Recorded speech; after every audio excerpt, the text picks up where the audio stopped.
Can you imagine being considerably overweight and realizing that your health, your well-being, and your longevity even on this planet hinged on doing something about it, yet feeling too fat for the gym?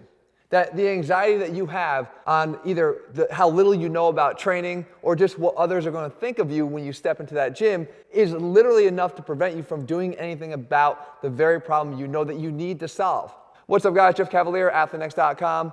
Nothing pains me more than to hear when somebody knows they have to do something about their health and can't do it, mostly because of their perceptions of what others are going to think about them in the pursuit of their own health. And it's especially sad to me when it comes in the form of someone who's younger.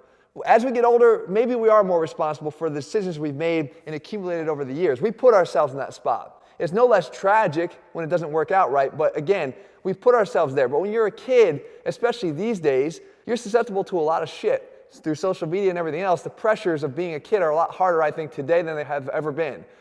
Well, today I want to share somewhat of an Ask Jeff question. This is an unsolicited one, though, because nobody ever asked me this question. This came from Reddit. The title was, "How can a fat dude go to the gym without feeling embarrassed?" He says, "I'm 20 years old, and I'm 100 kg, 220 pounds if my math is correct. I really need to go to the gym, both because of my physical and mental health. But I can't stop thinking about the fact that everyone's going to be looking at me. I also have no experience, so that's another issue as a whole."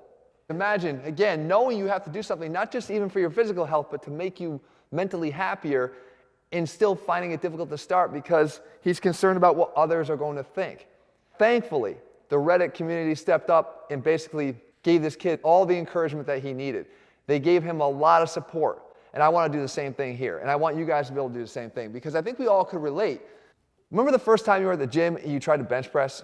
Right? How'd that bar move? Did it move straight up and down as it should, or did it kind of wobble in all directions, even if it had nothing on the bar, no weight? Or the first time you tried to do a push-up. You know, that might have been a long time ago when you were a kid, but did you think you executed it perfectly? Or was your ass way up in the air and your arms sort of tilted? We don't really have the built-in proprioception to be able to nail these gym-related movements so perfectly.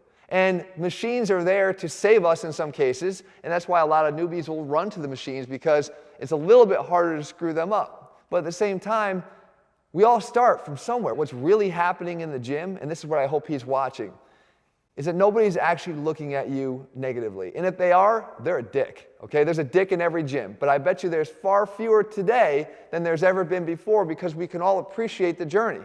The first time you ever step in a gym, we all wish there was somebody out there that could have come over to us and said, "Hey, let me help you with that." Or that we had the courage to ask somebody instead of feeling like we're too self-conscious to even interact with anybody. I wish I had that courage. The very first time I stepped into World Gym as a kid, I basically went in and signed up, and the guy said to me, before I even had my signature on the line of the contract, he said, "You should eat 4 peanut butter sandwiches a day."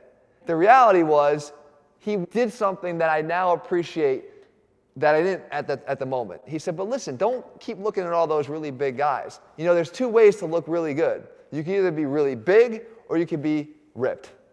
And I think what he was doing was, he knew it wasn't in the cards for me to ever be one of the biggest guys in the gym. But he was giving me the encouragement, but you could look really good ripped. And that kind of became my goal. And I decided to sort of pursue that end goal, and I was able to do so pretty successfully. Now, could I have gotten bigger? Maybe, but I never would have been stepping on the stage of a Mr. Olympia. But at least he gave me some hope. We all have hope when we're in the gym. Some of the suggestions that were provided to this kid were, you know what, just walk in there for the very first time and look around. Don't even do anything. Just familiarize yourself with the place. Get comfortable walking around the gym, and then leave and go home and come back the next time and maybe just jump on a bike. And while you're on the bike, look a little bit. Look around and just see what people are doing. Look and see the progression of exercises that people use. Look and see how they're performing the exercises. Look and see if they ask other people for spots, how they interact. It's like you're learning the culture of the gym. And let's face it, there is some sort of a gym culture, right? And I think that not knowing what it is, we start to feel a little bit intimidated. But don't be. Then maybe the next time he does jump on a machine, or he goes to a machine where someone else is using it that looks friendly, or that looks like they already taught somebody else how to do something, or maybe it's one of the trainers at the gym. Find your allies and then go sort of buddy up to them and sort of use them as your way of getting more comfortable. Again, when I was back in the gym, dealing with an entirely set of different issues here. Again, not as damaging to my health being super skinny, but pretty mentally harmful. I had the best gym on campus at UConn was in McMahon, which was directly across from where my quad was. So people would come from all across the campus, and UConn's a large campus, to come use that gym because it was the biggest, it was the newest, it had the most equipment, it had the latest equipment, it also had the most amount of people. And because of that one very reason, I didn't want to go. It was right across the street from my gym, but I wanted to pick times that I could go when people wouldn't be there. The less crowded the gym would be, the better I would feel about starting my workout. Mostly because I didn't want the eyes. You know what I'm talking about? The eyes. You think everyone's looking at you. Well, I had a scenario where the eyes that were on me were actually the friends of my sister. A bunch of guys that used to work out at the gym, and they would always be looking over at me and smiling and kind of looking and smiling. I was convinced that they were making fun of me, convinced that they thought I was so painfully skinny, and they were laughing at me. When in reality, they went to her and they were like, "How's your brother get so ripped? I can't believe it, man. Like, we're over here." Now, they were way bigger than me, but they were looking at me going, "How's he get so ripped?" So what we always imagine is usually a lot worse than what the reality is. Even Jesse himself, deadlifting recently in a public gym here, he's got guys looking over his shoulder, that guy right there. But he told me that guy came up to him later on. It's like, how do you do and lift as much as you do at your body weight? And again, he's not judging him. He's not criticizing him. He wants to learn from him.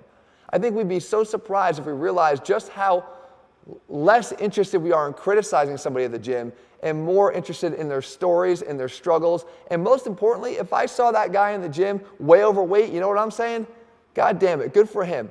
Good for him. Congratulations on being here. That's a lot more balls to do that than somebody that just stays at home and doesn't do it.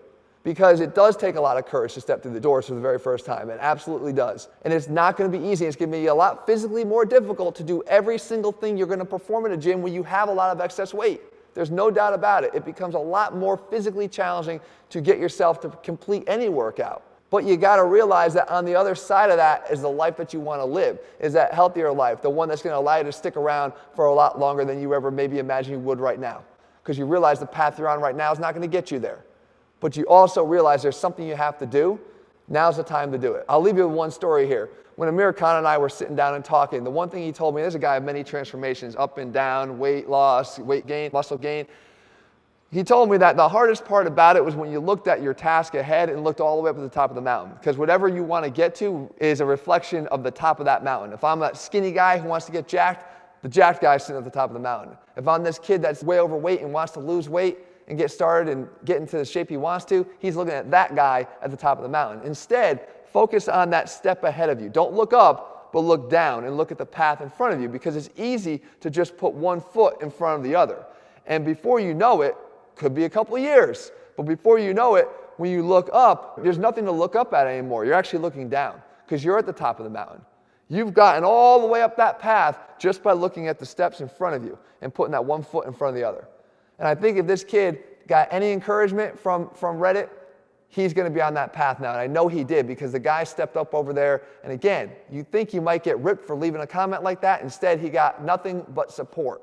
And I hope that our guys can go over there. I'm going to leave the link down here in this video. If you want to go over there and give him some support, please do so, because I think it's important. I hope somebody over there will share this video with him. This is basically my personal Ask Jeff response to him to say, you're doing the right thing, man. I'm proud of you. And I want to encourage you to keep doing what you're doing. Guys, I hope you found the video helpful. If you want more questions answered, you can leave them anywhere. Who the hell knows where they're going to show up, because it might end up right here being answered in an Ask Jeff video. All right, guys, we have full programs available over at ATHLEAN-X.com. Again, step-by-step, meal plans, everything you might need to get you on that right path if you need it. At the same time, guys, if you haven't done so, click subscribe and turn on notifications so you never miss a new video when we put one out. All right, guys, see you soon.